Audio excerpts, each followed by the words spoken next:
Good morning to all EB members who have joined us here in Geneva, and good morning, good afternoon, and good evening to all member states, participants, and observers online. On Monday, January 24th, World Health Organization Director General Tedros Adhanom Ghebreyesus spoke to the organization's executive board, noting what felt like an unbelievable milestone. This Sunday marks 2 years since I declared a public health emergency of international concern, the highest level of alarm under international law over the spread of COVID-19. 2 years of this waking nightmare. At the time, there were fewer than 100 cases and no deaths reported outside China. 2 years later, almost 350 million cases have been reported and more than 5.5 million deaths. And we know these numbers are an underestimate. And for all the talk about Omicron being milder than earlier variants, it's making its mark. On average, last week, 100 cases were reported every 3 seconds.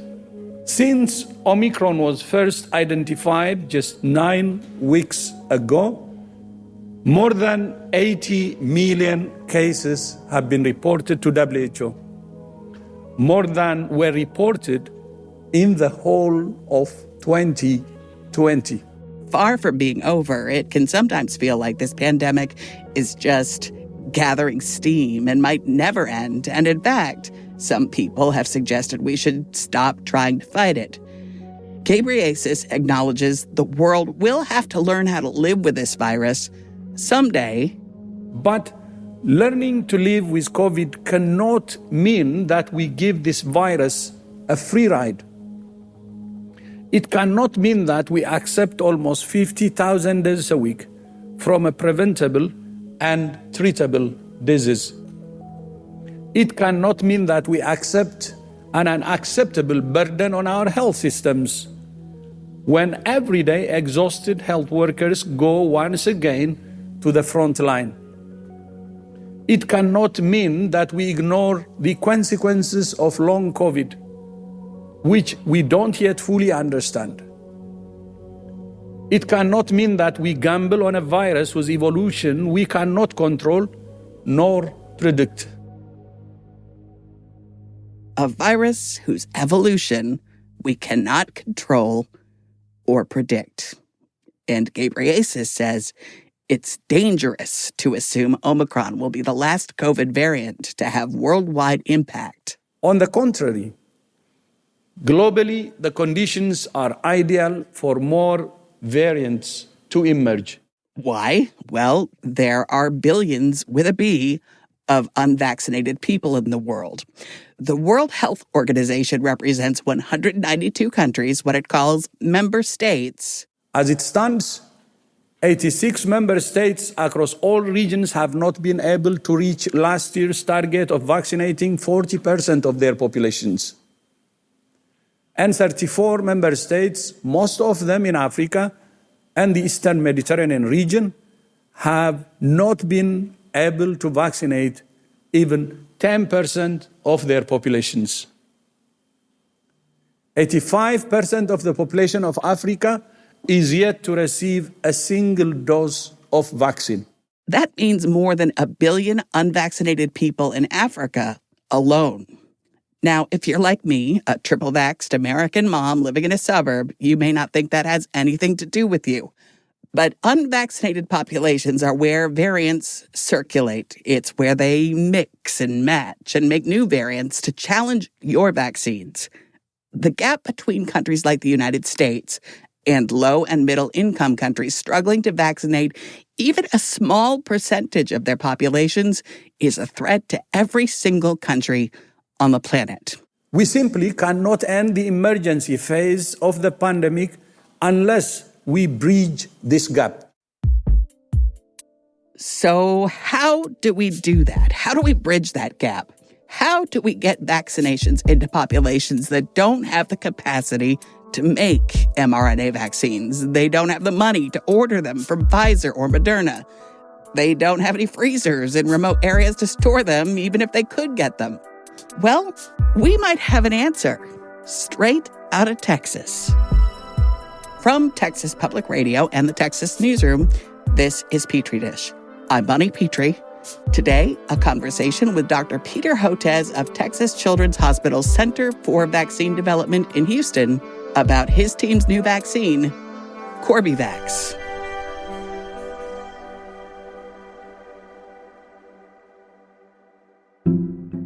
Dr. Hotez has become one of the faces of the pandemic. The bow-tied scientist has been all over television and radio, and on this podcast, too, explaining viruses generally and this virus specifically. He's taught the nation about vaccine science, and after people started getting their first COVID vaccine doses, he warned that 2 shots probably wouldn't be enough, that boosters would likely be necessary, and he was right. Hotez has spent much of his career focused on infectious diseases that have an outsized impact on poor people. Well before he became a go-to expert on COVID-19, he wrote a book called Forgotten People, Forgotten Diseases, The Neglected Tropical Diseases and Their Impact on Global Health and Development. When I started interviewing him a decade ago, it was often about these neglected diseases that most affected the ignored poor and his work on vaccines that might give billions of people a fighting chance against them. It's this singular focus on disadvantaged populations that's driven Hotez and his team to develop a COVID vaccine that would be cheap and easy to produce. Of course, I wanted to hear all about it, and so I Zoomed him, and I started our conversation by asking Dr. Hotez to explain to me how the world beyond the U.S.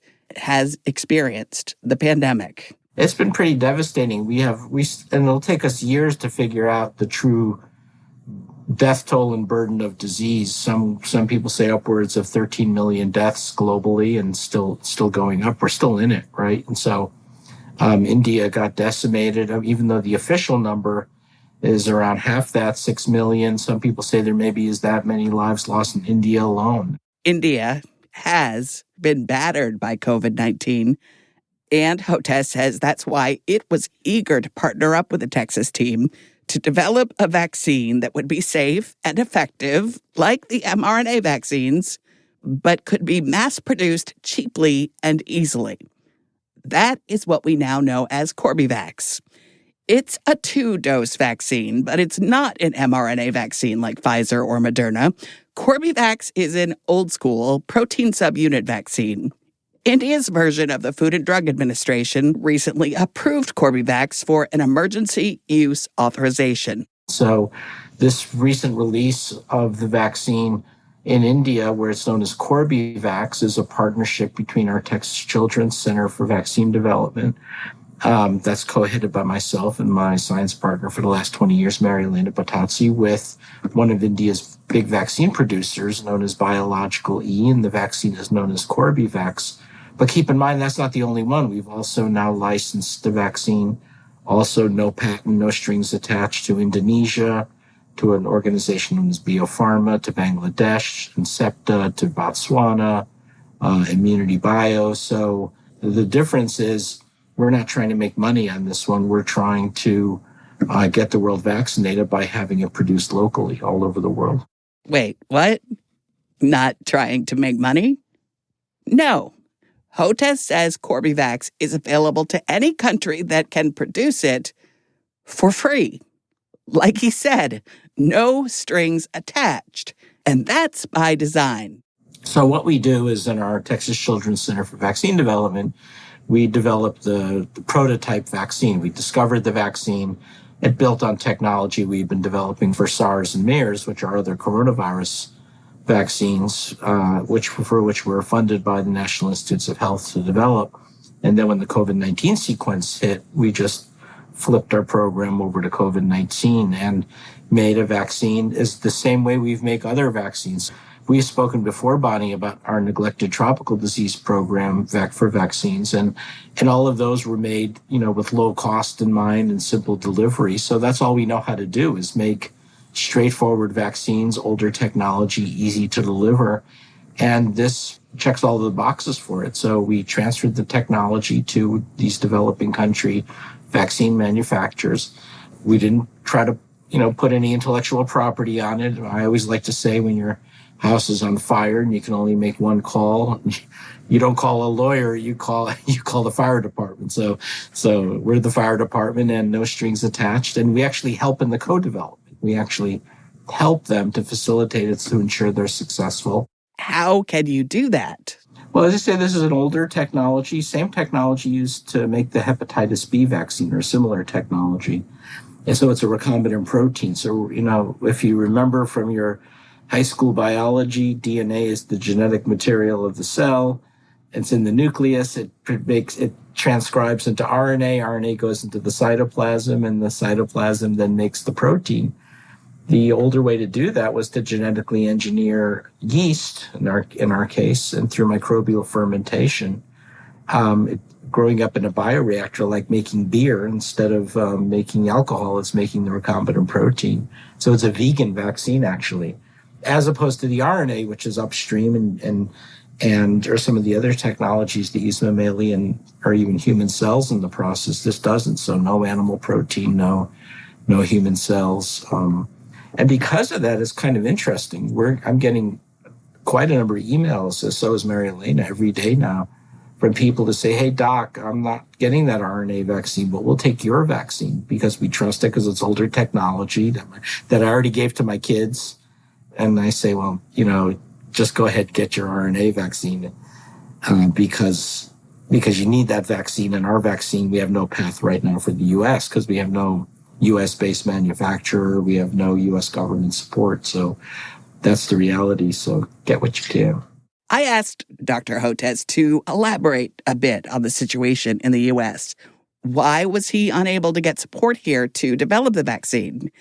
And there are people who claim they aren't getting COVID vaccines because mRNA vaccines are a totally new technology, and that makes them a little bit nervous. So it seems to me you might be able to reach at least some of these people with a vaccine type that's been around for a while. It's all the U.S. strategy is all totally RNA focused at this point. It was since the beginning for Operation Warp Speed. It was all about the pharma companies, all about cutting edge technologies, rapidly immunizing the U.S. population. There was never, the fact, but my contention was, well, even though you can move a little faster in the beginning, if you're going to vaccinate the world, this is the technology it's made locally all over. So if you're serious about vaccinating the world, also invest in ours. And I can never make that case either from the U.S. government or the other G7 countries. Could that change? In principle, yeah. In principle, I think it could help close the vaccine hesitancy gap. But we just don't have a path here in the U.S. for it. We don't have a U.S. manufacturing partner. We don't have any U.S. government support. So for now, what's not going to happen?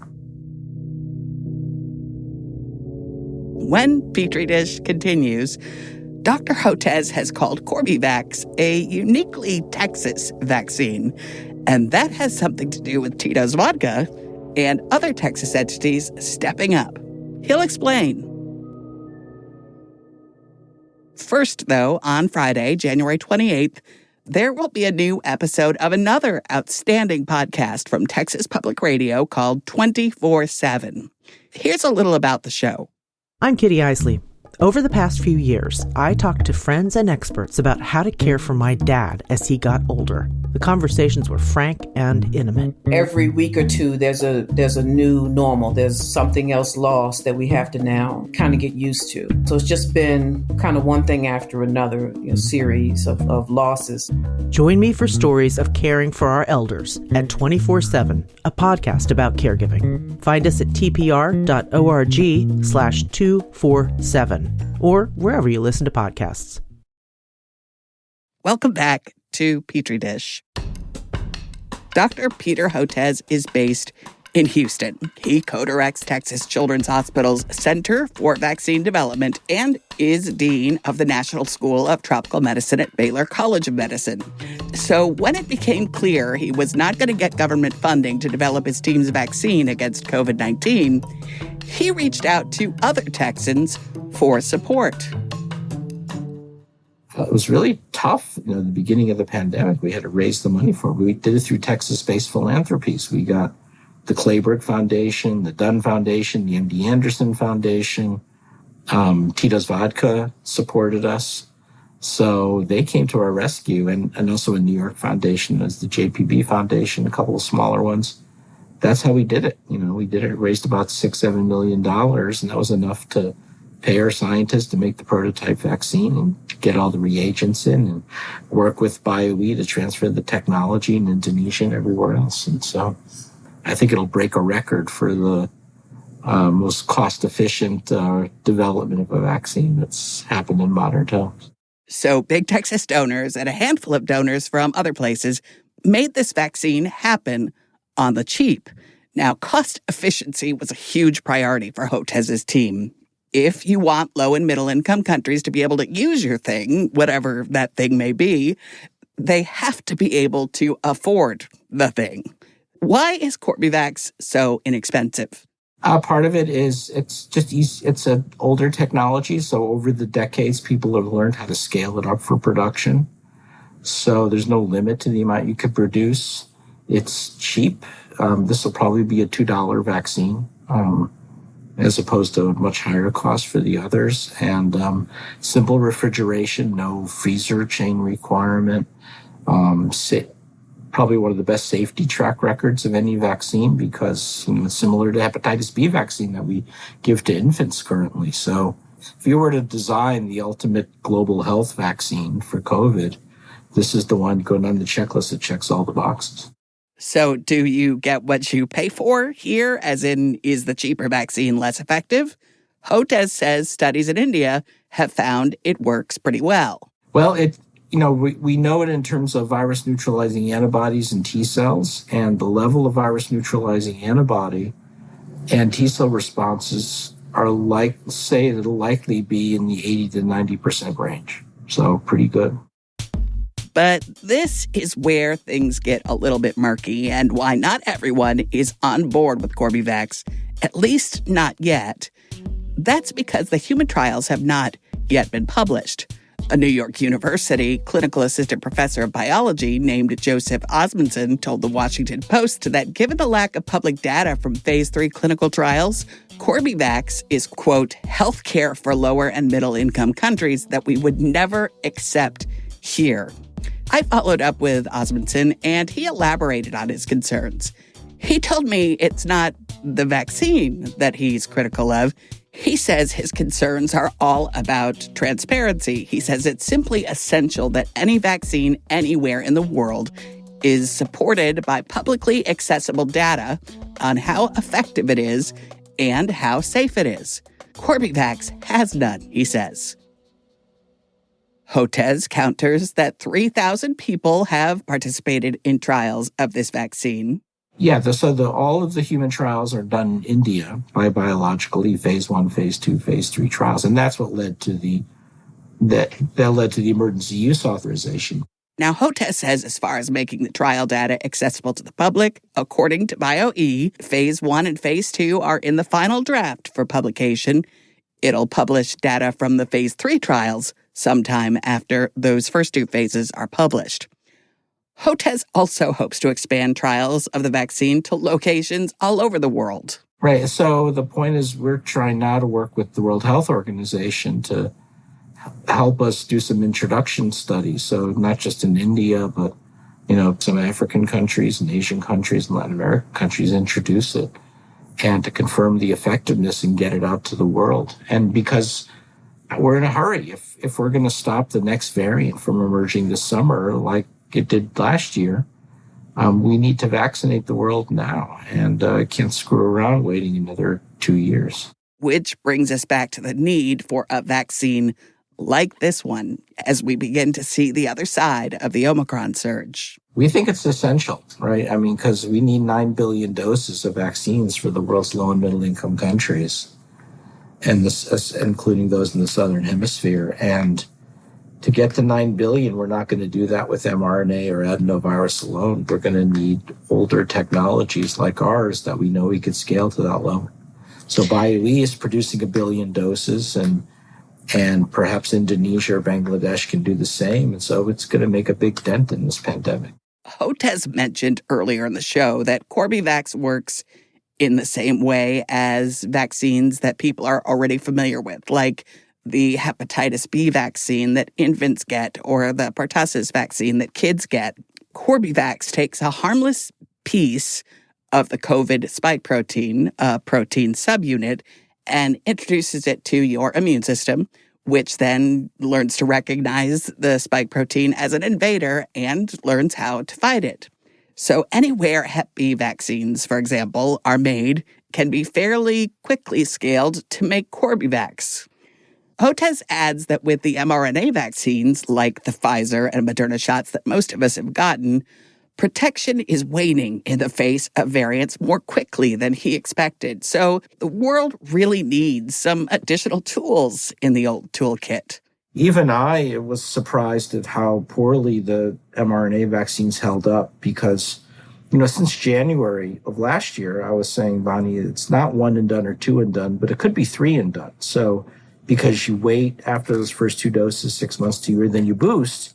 And that's what should give you durable protection. And that's true for our other vaccines. But to my disappointment, it looks like against Omicron, once you're a few months out from the booster, you're vulnerable again. I mean, you still have some protection against hospitalization, but in terms of symptomatic illness, you're still vulnerable. So that was very disappointing. So I think it means that, do we have to redouble our effort to stop new variants from emerging globally? And that's his concern right now, echoing WHO Executive Director Tedros Adhanom Ghebreyesus' concern, a new variant or several emerging in unvaccinated corners of the world, while so much of the population is still completely vulnerable to severe disease from the coronavirus. Well, I've laid down the gauntlet with the World Health Organization and other organizations. I said, guys, you got to do this by over the next 6 months if you're serious about stopping a next big variant from the summer. And I know, and then people say, well, it's not possible. And I say, well, of course it's possible. We've done it for polio. We've done it for measles. We've done it for smallpox. But, you've got to have that. You've got to have audacious goals if you're going to make a difference. Back to why a triple-vaxxed suburban American mom like me should care about whether people in low to middle income countries are vaccinated against COVID. After all, I'm likely protected against severe disease. My daughter's protected. My friends are. Why should I give the vaccine status of people on the other side of the world a second thought? Well, there's several reasons. One, aside from the obvious humanitarian interest, right? And this is the right thing to do. But also your immunity is waning pretty quickly. Those RNA vaccines are not holding. And Omicron, even if you've been infected, is not producing durable immunity. So by the summer, you're going to be vulnerable to the next variant coming in. And the U.S. needs a plan. Right now, it doesn't have a plan for that. But in the meantime, let's vaccinate the world to diminish the likelihood that we'll get one of those new variants. Right. So several publications have called Corbevax a potential pandemic game changer. Does Hotez agree with that hot take? I certainly hope it will be, and I think it can be. And as long as we can continue to get global cooperation for it, I think it will be. So we're very excited about having this opportunity to make a difference. With the emergency use authorization in place, the Indian government has ordered 300 million doses of Corbevax. BioE, the vaccine manufacturer, has already produced 250 million doses and ultimately plans to produce more than 1 billion doses this year, Hotez says. And vaccine manufacturers in Indonesia, Bangladesh, and Botswana also plan to produce their own versions of Corbevax, which they will own. No strings attached. So most of us who work on and listen to this show, I think understandably so, have been focused on this pandemic as, a personal thing or as an American event. Sometimes we may look to Canada or Europe to see how things are going there, but we don't really spend a lot of time thinking about the pan of the pandemic. Pan is everyone. It's the whole world. So remember those stats listed by the WHO Director General at the start of the show? 34 WHO member states have not been able to vaccinate even 10% of their populations. 85% of the population of Africa is yet to receive a single dose of vaccine. That's billions of people. That's billions of opportunities for this wily virus to change, to outwit your vaccines and mine. That's billions of reasons this pandemic will soon enter its third year. I hate that I'm framing this as a what's in it for me scenario. Like Dr. Hotez said, making it a global priority to vaccinate people in struggling countries is just the right thing to do, even if people in higher income countries got nothing out of it. But the fact is, we're all sick of this pandemic. We all want this seismic upheaval in our lives to settle. We all want this undulating wave of daily death from a preventable virus to stop. We all want this pandemic to end. But the fact is, it won't end anywhere until it ends everywhere.